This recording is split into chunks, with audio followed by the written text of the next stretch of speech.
गजाननं भूतगणातिसेवितं कपित्थजम्बूफलसारभक्षणम् उमासुतं शोकविनाशकारणम् नमामि विघ्नेश्वरपादपङ्कजम्। తల్లి నిన్ను దలంచి పుస్తకము చేతన్బూనితిన్ నీవు నాయుల్లంబందున నిల్చి జృంభణముగా నృక్తుల్ సుశబ్దంబుల్ శోభిల్లం పల్కుమునాదు వాక్కునను సంప్రీతిం జగన్మోహిని పుల్లాబ్జాక్షి సరస్వతి భగవతి పూర్ణేందుబింబాననా ప్రపన్న పారిజాతాయ స్తోత్రవేత్రైకపాణయే జ్ఞానముద్రాయ కృష్ణాయ గీతామృతదుహే నమః. ఓం శ్రీ మహాగణాధిపతయే నమః. శ్రీ మహాసరస్వత్యై నమః. శ్రీ గురుభ్యో నమః. శ్రీకృష్ణ పరబ్రహ్మణే నమః. మాతృదేవో భవ, పితృదేవో భవ, ఆచార్య దేవో భవ, అతిథి దేవో భవ. అందరికీ నమస్కారం. నా భగవద్గీత వీడియో ఛానల్కి మీకందరికీ స్వాగతం. కిందటి భాగంలో మనం ద్వితీయోధ్యాయమైనటువంటి సాంఖ్యయోగం, రెండవ అధ్యాయంలోని సాంఖ్యయోగంలోని 12వ శ్లోకం వరకు తెలుసుకున్నాం. ఇప్పటివరకు ఏం జరిగిందనేది ఒకసారి మనం చూసుకుంటే, అర్జునుడు అససన్యాసం చేసి యుద్ధం చేయను అని చెప్పిన తర్వాత శ్రీకృష్ణ పరమాత్మ అతన్ని అడిగాడు, ఏంటయ్యా నీకు ఇటువంటి దౌర్భాగ్యమైనటువంటి పరిస్థితి నీకు ఇప్పుడు వచ్చింది ఏమిటి?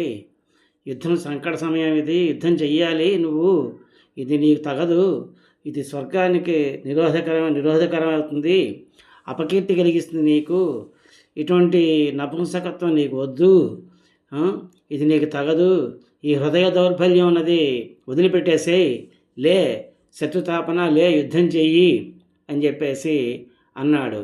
అంటే అప్పుడు అర్జునుడు శ్రీకృష్ణుడితో అంటున్నాడు, ఏమన్నాడంటే, అయ్యో ఈ పూజారులైనటువంటి భీష్మద్రోణాది పెద్దలందరినీ నేను యుద్ధంలో ఏ విధంగా ఎదిరించి వాళ్ళ మీద నేను బాణాలు వేసి వాళ్ళని యుద్ధంలో నేను ఎదుర్కోగలుగుతాను, వాళ్ళని అలా ఎదిరించగలను నేను, వాళ్ళు మాకెంతో భిక్ష పెట్టారు, నాకు విద్య నేర్పారు, పెద్దవాళ్ళని చేశారు, ఇవన్నీ ఇటువంటి గురువుల్ని వాళ్ళందరినీ చంపి ఈ ధన సంపదను అనుభవించడం కన్నా భిక్షాన్నం అంటే అడుక్కుని తినడం బెటరు, అడుక్కుని తినడం మంచిది నేను, కాబట్టి ఈ రక్తసిక్తమైనటువంటి ఈ భోగభాగ్యాలు నాకు అక్కర్లేదు అని చెప్పాడు. తర్వాత ఇంకా ఏం చెప్పాడు, నేను ఈ యుద్ధంలో గెలుస్తామో లేకపోతే ఓడిపోతామో నాకు తెలియదు, ఎవరినైతే మేము చంపాలనుకుంటున్నామో వాళ్ళంతా ధృతరాష్ట్ర యొక్క కుమారులు ఎవరైతే ఉన్నారో వాళ్ళంతా మా ఎదురుగుండానే ఉన్నారు. తర్వాత నాకు ఏదైతే ఈ దైన్యం కలిగిందో ఆ దైన్యంతో నా మనస్సు అంతా నిండిపోయింది. ఆ తర్వాత దానితో నాకు ఈ ధర్మం ఏది అధర్మం ఏది అనేటువంటి వివేకం, ఆలోచించే వివేకం నాకు నశించిపోయింది. కాబట్టి నేను ఏది చేయడం మంచిదో నువ్వు నాకు తెలియజేయి, నేను నీకు శిష్యుణ్ణి, నేను నిన్ను శరణు పెడుతున్నాను, నన్ను శాసించు నువ్వు అని చెప్పేసి అన్నాడు. ఇంకా ఏమన్నాడు, నాకు ఈ శోకం ఏదైతే ఉందో, ఇప్పుడు కలుగుతున్నటువంటి దుఃఖం ఏదైతే ఉందో ఇది ఎలా పోతుందో నాకు తెలియట్లేదు. నా రాజ్యం నాకు వస్తేనే కాదు, మొత్తం ముల్లోకాల ఆధిపత్యం నాకు ఇచ్చినా కూడాను ఈ బాధ తొలుగుతుందా అనేటువంటి భయం నాకు కలుగుతోంది అని చెప్పేసి అన్నాడు. ఇలా అనగానే శ్రీకృష్ణ పరమాత్మ అతనితోటి తర్వాత చెప్పడం మొదలుపెట్టాడు. ఏమని చెప్పాడంటే, ఏమిటయ్యా నువ్వు ఇలా ఏడవకూడని వాళ్ళ కోసం ఎలా ఏడుస్తున్నావేమిటి? మళ్ళీ ఇంకా ఏమో చాలా గొప్పవాళ్ళలాగా, జ్ఞానులాగా, పండితుల్లాగా ఏవేవో మాటలన్నీ మాట్లాడుతున్నావు. ఆ పండితులు ఎవరైతే ఉంటారో వాళ్ళు మరణించిన వాళ్ళ గురించి కానీ, బతికున్న వాళ్ళ గురించి కానీ దుఃఖించరు. నీకు ఆ విషయం తెలుసా? అలాగే వాళ్ళందరూ చనిపోతారు, వాళ్ళు నువ్వు చంపేస్తాను అనుకుంటున్నావు, వాళ్ళందరూ ఇంక ఉండలే అనుకుంటున్నావు. అసలు అందరూ, నువ్వు కానీ, నేను కానీ, ఈ రాజులు కానీ, వీళ్ళంతా కూడా ఇదివరకు ఉన్నారు, ఇప్పుడు ఉన్నారు, ఇక ముందు కూడా ఉంటారు, వీళ్ళు ఇలా ఉండబోరు అనేటువంటి మాట అసలు లేనే లేదు అని చెప్పేసి చెప్పాడు. అలా చెప్పిన తర్వాత ఇంకా ఏం చెప్పాడన్నది ఇప్పుడు ఈ భాగంలో మనం 13వ శ్లోకం దగ్గర నుంచి తెలుసుకుందాం. శ్రీమద్భగవద్గీత అథ ద్వితీయోధ్యాయః సాంఖ్యయోగః. ఆ తర్వాతి శ్లోకం 13వ శ్లోకం. దేహినోస్మిన్ యథా దేహే కౌమారం యౌవనం జరా తథా దేహాంతర ప్రాప్తి ధీరస్తత్ర న ముహ్యతి. శ్లోకం మళ్ళీ ఇంకోసారి చూద్దాం. దేహినోస్మిన్ యథా దేహే కౌమారం యౌవనం జరా తథా దేహాంతర ప్రాప్తి ధీరస్తత్ర న ముహ్యతి. ఈ శ్లోకం యొక్క పద విభాగం ఇప్పుడు తెలుసుకుందాం. దేహినః అస్మిన్, దేహినోస్మిన్ అవుతుంది. యథా దేహే, దేహినోస్మిన్ యథా దేహే కౌమారం యౌవనం జరా తథా దేహాంతర ప్రాప్తి, దేహాంతర ప్రాప్తి ధీరః తత్ర న ముహ్యతి, ధీరస్తత్ర న ముహ్యతి అవుతుంది. శ్లోకం యొక్క పదవిభాగం తెలుసుకున్నాం కదా. ఇప్పుడు ఈ పదాలన్నిటికీ అర్థాలు తెలుసుకుందాం. దేహినః అంటే దేహాభిమాని అయినటువంటి జీవుడికి, అంటే మన శరీరంలో ఉండే జీవాత్మ ఏదైతే ఉంటుందో ఆ జీవాత్మకి. అస్మిన్ ఈ, యథా ఎలాగైతే, దేహే ఈ స్థూల శరీరానికి, కౌమారం అంటే బాల్యం, చిన్నతనం, యౌవనం, యౌవనం, యౌవనం, జరా ముసలితనము, తథా అలాగే, దేహాంతర అంటే మృత్యువు లేకపోతే అన్యదేహధారణం అంటే వేరే శరీరాన్ని ధరించడం, ప్రాప్తి కలుగుతున్నాయి, ధీరః జ్ఞాని, తత్ర ఆ విషయమై, న ముహ్యతి మోహగ్రస్తుడు కాడు అంటే శోకించడు అని చెప్పేసి అర్థం అన్నమాట. ఈ శ్లోకం యొక్క ప్రతి పదానికి అర్థం తెలుసుకున్నాం కదా. ఇప్పుడు ఈ శ్లోకం పైన ఉన్నటువంటి పద్యాన్ని చూద్దాం. ఆత్మదేహమునందున అనుభవించు బాల్య యౌవన జరలును మరలనింకొకటి యగు శరీరధారణ కలుగు సహజముగను దీనికై ధీరులు వగవరెప్పుడు. పద్యం ఇంకొకసారి చూద్దాం. ఆత్మదేహమునందున అనుభవించు బాల్య యౌవన జరలును మరలనింకొకటి యగు శరీరధారణ కలుగు సహజముగను దీనికై ధీరులు వగవరెప్పుడు. ఈ దేహాభిమాని అనేటువంటి భావం, ఈ శ్లోకం యొక్క భావం చూద్దాం. ఈ దేహాభిమాని అనేటువంటి జీవునికి, అంటే ఈ దేహంలో ఉండేటువంటి జీవుడికి, జీవాత్మకి ఈ దేహంలో బాల్యం ఉంటుంది, యవ్వనం ఉంటుంది, ముసలితనం ఉంటుంది. ఇవన్నీ ఎలా అయితే ఉంటాయో అలాగే మృత్యువు లేకపోతే వేరే శరీరాన్ని ధరించడం అన్నది అంతే సహజం. బాల్యం ఎంత సహజమో, యవ్వనం ఎంత సహజమో, ముసలితనం ఎంత సహజమో, అలాగే మరణించడం కూడా అంతే సహజం. లేదా ఈ జీవాత్మ వెళ్ళి వేరే శరీరంలో చేరడం అన్నది కూడా అంతే సహజమైనటువంటి విషయము. కాబట్టి ఆ జీవుడికి ఎటువంటి మార్పు లేదు. ఈ శరీరంలో ఉన్నాడు, ఇప్పుడు ఇంతకుముందు ఇంకో శరీరంలో ఉన్నాడు, కొన్నాళ్ళు పోయిన తర్వాత ఇంకో శరీరంలోకి వెళ్ళిపోతూ ఉంటాడు. అది ఏ శరీరం అన్నది ఆ జీవుడికి సంబంధం లేదు. ఆ జీవుడు శరీరాలని మార్చుకుంటూనే ఉంటాడు. కాబట్టి ఈ జీవుడికి ఎటువంటి మార్పు ఉండదు. ఆ జీవుడు ధరించిన శరీరానికి మాత్రమే ఆ మార్పు అనేది ఉంటుంది. కాబట్టి ఈ విషయం తెలిసినటువంటి జ్ఞానులు, పండితులు ఎవరైతే ఉంటారో వాళ్ళెవళ్ళు దీనికోసం విచారించరయ్యా అని చెప్పాడు. ఇంకా ఏం చెప్పాడు అన్నది తర్వాత శ్లోకంలో చూద్దాం. మాత్రా స్పర్శాస్తు కౌంతేయ శీతోష్ణ సుఖ దుఃఖదాః ఆగమాపాయినో నిత్యాః తాం స్థితిక్షస్వ భారత. శ్లోకం మళ్ళీ ఇంకోసారి చూద్దాం. మాత్రా స్పర్శాస్తు కౌంతేయ శీతోష్ణ సుఖ దుఃఖదాః ఆగమాపాయినో నిత్యాః తాం స్థితిక్షస్వ భారత. ఈ శ్లోకం యొక్క పద విభాగం ఇప్పుడు చూద్దాం. మాత్రా స్పర్శాః తు, మాత్రా స్పర్శాస్తు అవుతుంది. కౌంతేయ శీతోష్ణ సుఖ దుఃఖదాః ఆగమాపాయినః అనిత్యాః, ఆగమాపాయినో నిత్యాః అవుతుంది. తాన్ తితిక్షస్వ, తాం స్థితిక్షస్వ అవుతుంది. భారత. ఇది పద విభాగం.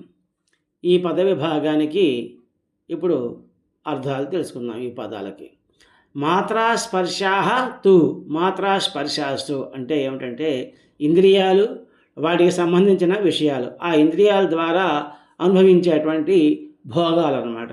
లేకపోతే మనం అనుభవించేటువంటి ఏదైనా కానీ ఆ ఇంద్రియాలతో, ఇప్పుడు కళ్ళతోటి చూస్తూ ఉంటాము, చెవులతోటి వింటూ ఉంటాము, నోటితోటి మాట్లాడుతూ ఉంటాము, ఇలాంటివి ఇవన్నీ కూడా వాటిని ఆ జరిగేటువంటి ప్రక్రియను అంతటినీ ఇక్కడ విషయం అంటారు. కౌంతేయ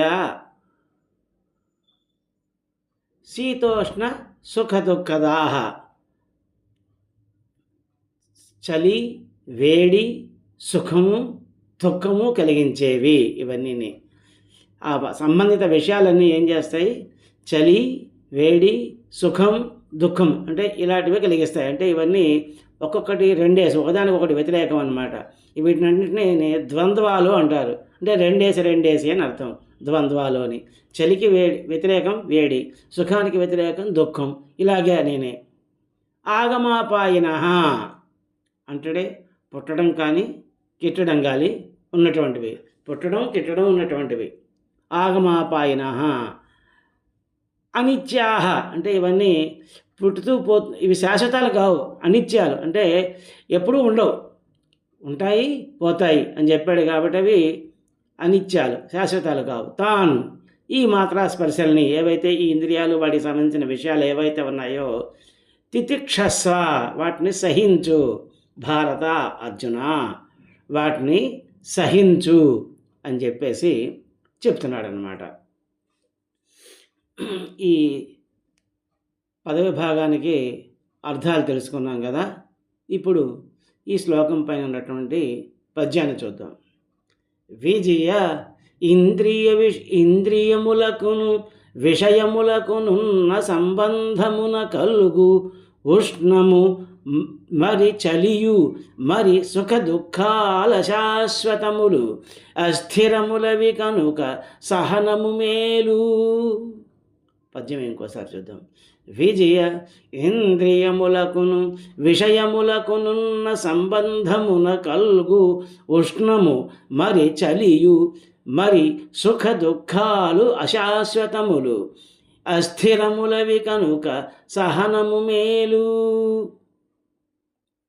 ఈ శ్లోకానికి భావం చూద్దాం. అర్జున చెప్తున్నాడు శ్రీకృష్ణుడు, అర్జున ఈ విషయేంద్రియ సంయోగం వలన, అంటే విషయాలకి ఆ విషయాల వల్ల జరిగేటువంటి క్రియల వల్ల కలిగేటువంటి ఆ రెండిటికి ఉన్నటువంటి సంయోగం అంటే సంబంధం వలన ఏమవుతుందంటే చలి వస్తుంది, వేడి వస్తుంది, అలాగే సుఖం కలుగుతుంది, దుఃఖం కలుగుతుంది.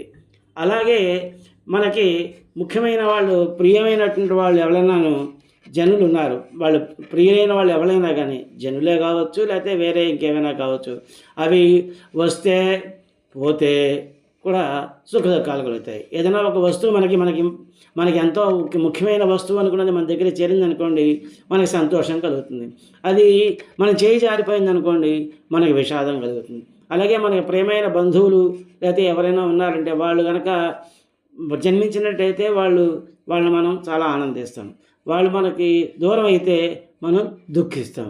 అలాగే ఇవన్నీ శాశ్వతాలు కావు, పుట్టుట గిట్టుట అనేవి కలిగిందివి. అంటే వీటికి జనన మరణాలు అనేటువంటివి ఉన్నాయి.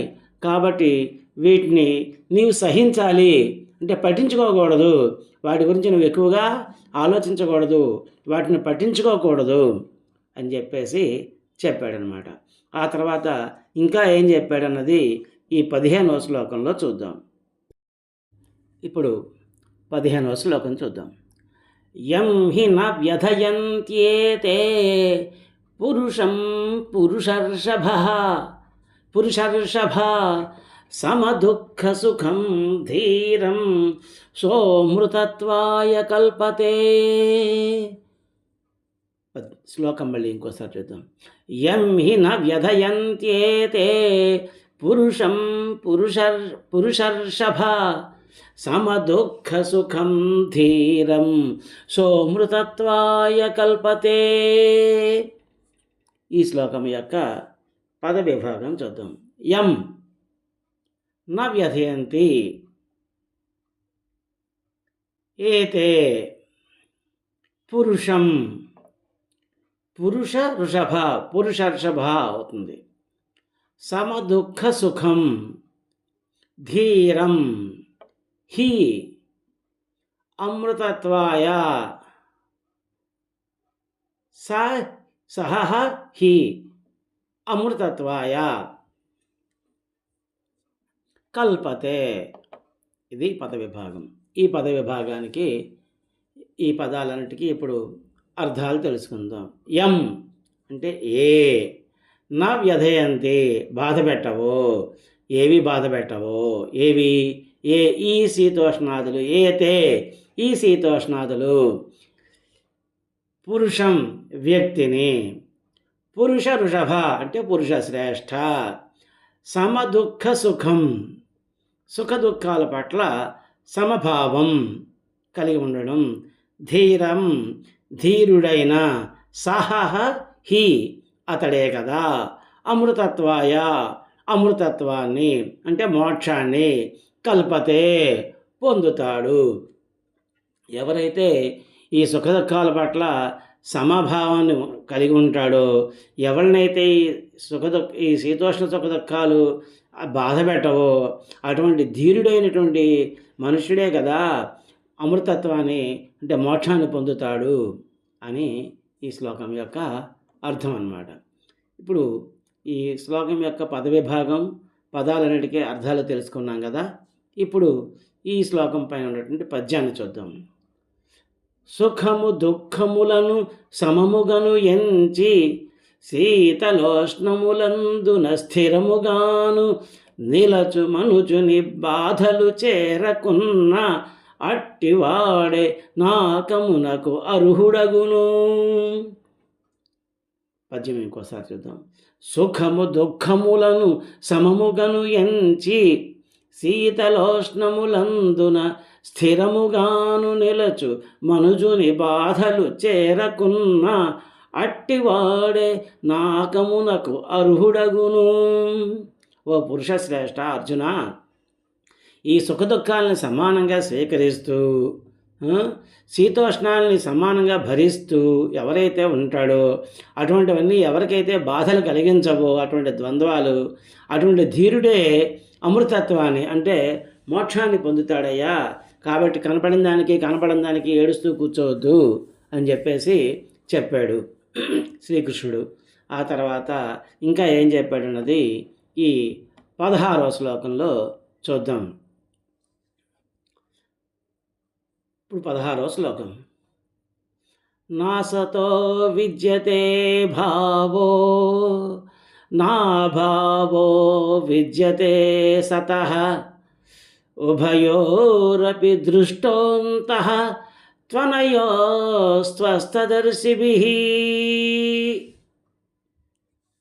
నాసతో విద్యతే భావో నా భావో విద్యతే సతః ఉభయోరపి దృష్టోంతః త్వనయోస్తత్వదర్శిభిః. ఇప్పుడు ఈ శ్లోకం యొక్క పద విభాగం చూద్దాం. న విద్యతే అసతః భావః అభావః న విద్యతే సతః ఉభయోః అపి ఉభయోరపి దృష్ట్వః అంతః దృష్ట్వోంతః తు అనయో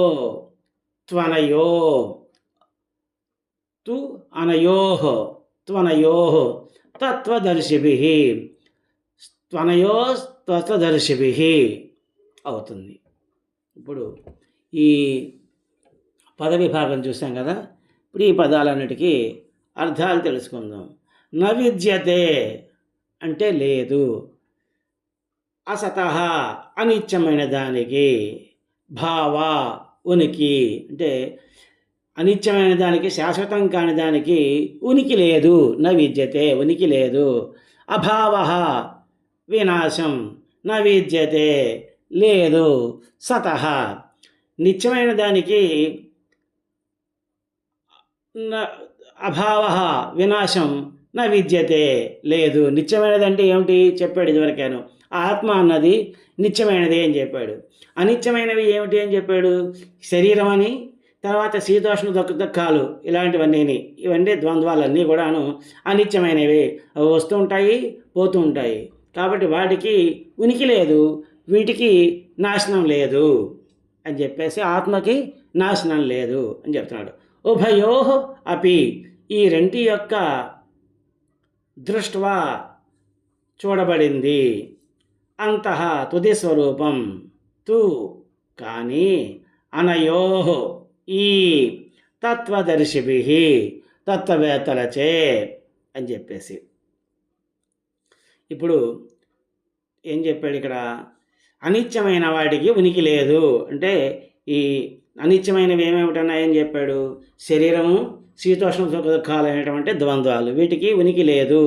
అలాగే నిత్యమైనది ఏంటంటే ఆత్మకి నాశనం లేదు.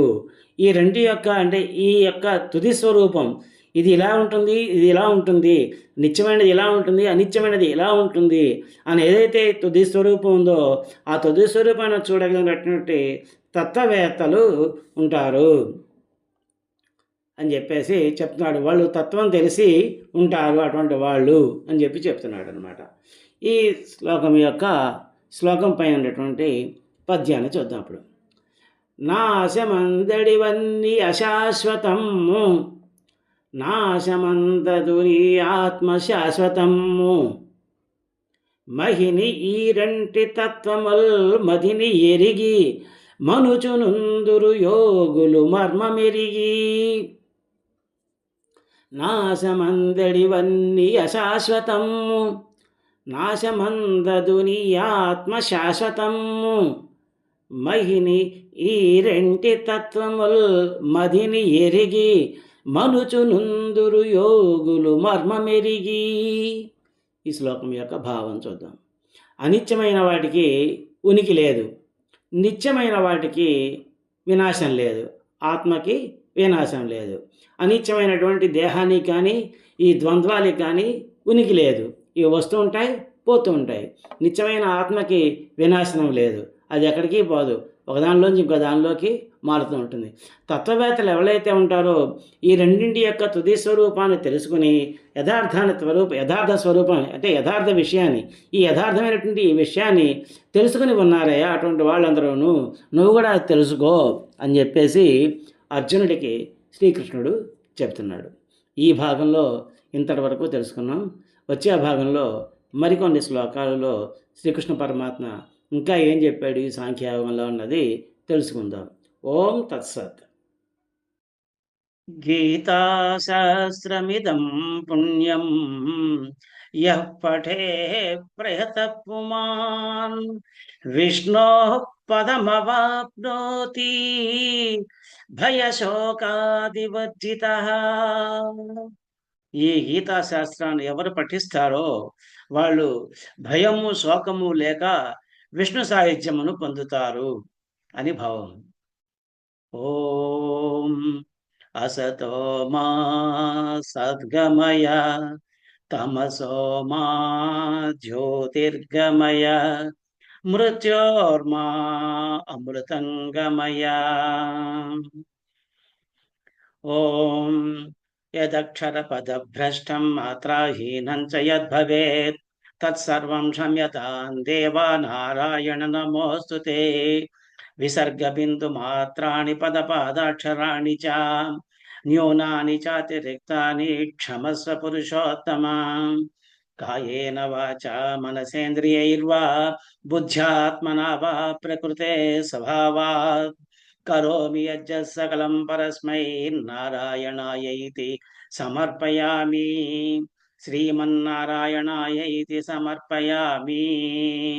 సర్వే భవంతు సుఖినః, సర్వే సంతు నిరామయాః, సర్వే భద్రాణి పశ్యంతు, మా కశ్చిద్ దుఃఖభాగ్ భవేత్. శ్రియః కాంతాయ కళ్యాణ నిధయేర్ధినాం శ్రీవేంకటనివాసాయ శ్రీనివాసాయ మంగళం. మంగళం కౌసలేంద్రాయ మహనీయ గుణాత్మనే చక్రవర్తి తనూజాయ సార్వభౌమాయ మంగళం. ఉమాకాంతాయ కాంతాయ కామితార్థప్రదాయినే శ్రీగిరీశాయ దేవాయ మల్లినాథాయ మంగళం. ఓం ఏతత్సర్వం శ్రీ పరబ్రహ్మార్పణమస్తు.